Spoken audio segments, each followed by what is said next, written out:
नमस्कार, yes news महाराष्ट्रामध्ये आपल्या सर्वांचे स्वागत।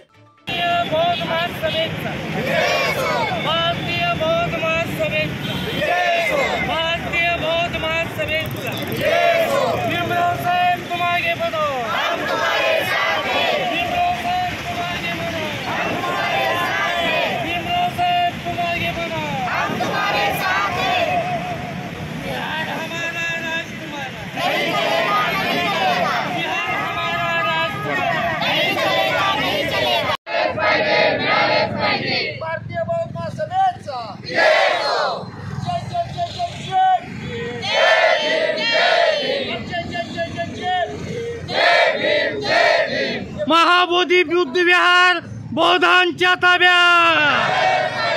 महाबोधी विहार बौद्धांच्या ताब्यात। बीटी ऍक्ट 1949 रद्द। बीटी ऍक्ट 1949 रद्द। भारतीय बौद्ध महासभेचा भीमराव साहेब तुम आगे बढ़ो। भीमराव साहेब तुम आगे बढ़ो। धार्मिक स्थळांवर बौद्धांचे व्यवस्थापन।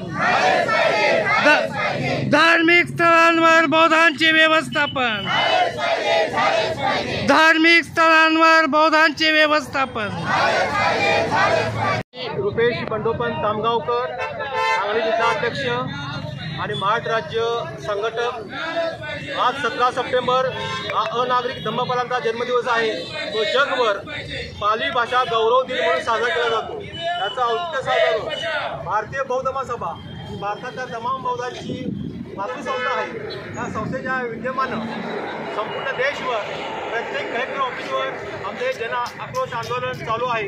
याचा एक भाग म्हणून सांगली जिल्हा कार्यालयावर आम्ही हे आंदोलन करत आहोत।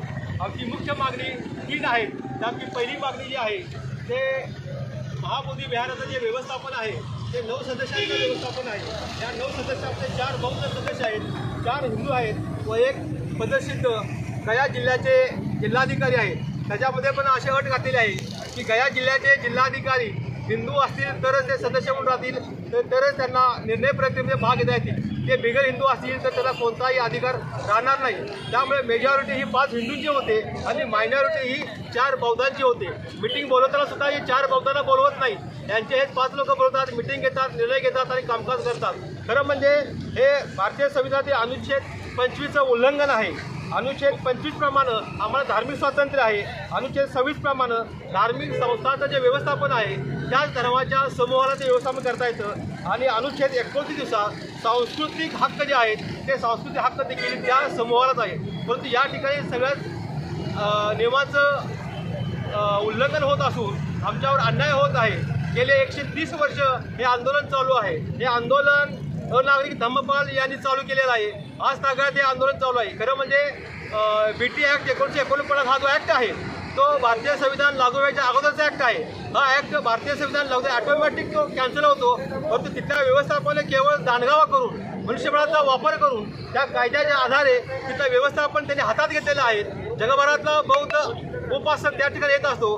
जगभरातून लाखो आणि कोटी रुपयाचे धम्मदान देत असतो। हे भारतामध्ये बौद्ध विहारांचा विकास होण्यासाठी, बौद्ध समाजाची प्रगतीसाठी हे धम्मदान असतं। परंतु हे जे काही मनुवादी वर्चस्व आहे हे वर्चस्व बौद्धांच्या कल्याणासाठी, बौद्धांच्या विकासासाठी हे निधी न वापरता ते इतर मार्गाने तो निधी हडप करतात। हे थांबण्यासाठी आज आमचं आंदोलन फेब्रुवारीपासून चालू झालेलं आहे। फेब्रुवारीमध्ये पहिला टप्पा झालेला आहे। हा जो टप्पा आहे दुसरा आंदोलन आहे। या आंदोलनामध्ये आम्ही 1 महिन्याची त्यांना मुदत देणार आहे।